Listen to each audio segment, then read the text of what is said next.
Operation Economic Outcast, a chip sell-off before Nvidia's big day, and Bitcoin at its highest since May. The new week starts with plenty of drama. Hey everyone, it's Tuesday morning, August 25th, and welcome back to Capital Markets Quickie. I'm your host, Endrit Sella, here to break down yesterday's market action in just 2 minutes. Quick note before we dive in, today's episode is brought to you by AMF Capital Asset Management Frankfurt. Learn more about our funds and strategies at amf-capital.de. All right, let's get started. So, the new trading week kicked off nervously and everything revolves around one name, Nvidia. Before the chip giant reports earnings on Wednesday, investors took profits across the whole sector. Micron fell 5.8%, SanDisk and Seagate lost even more, and Nvidia itself slipped around 3%.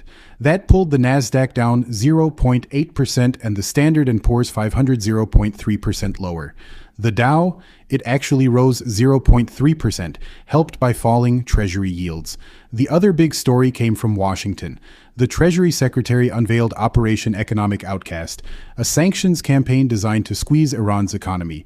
And the oil market's reaction? Surprisingly, relaxed. WTI crude actually fell more than 2% to around $85, as Tehran brushed off the threats. There was news on the tariff front too, with President Trump announcing higher tariffs on cars and auto parts from Canada.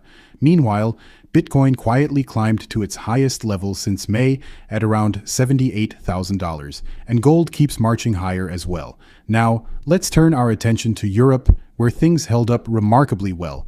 Germany's DAX slipped just 0.1% and defended the 26,000 mark, even though chip names like Infineon felt the global sector pressure. The weakest blue chip was Volkswagen, down 1.7%, as CEO Oliver Blume urged the workforce to brace for deep cuts.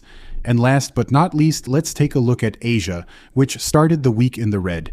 The Nikkei lost 0.7%, Hong Kong's Hang Seng dropped 2%, weighed down by Alibaba after a $10 billion share placement, and in Seoul, Samsung gave back part of its big buyback rally. So all eyes turn to Wednesday now. Nvidia's numbers will decide whether the artificial intelligence rally gets fresh fuel or a reality check. Buckle up. All right, that's it for today's Capital Markets Quickie. If you found this helpful, hit subscribe and stay in the loop. Cheerio.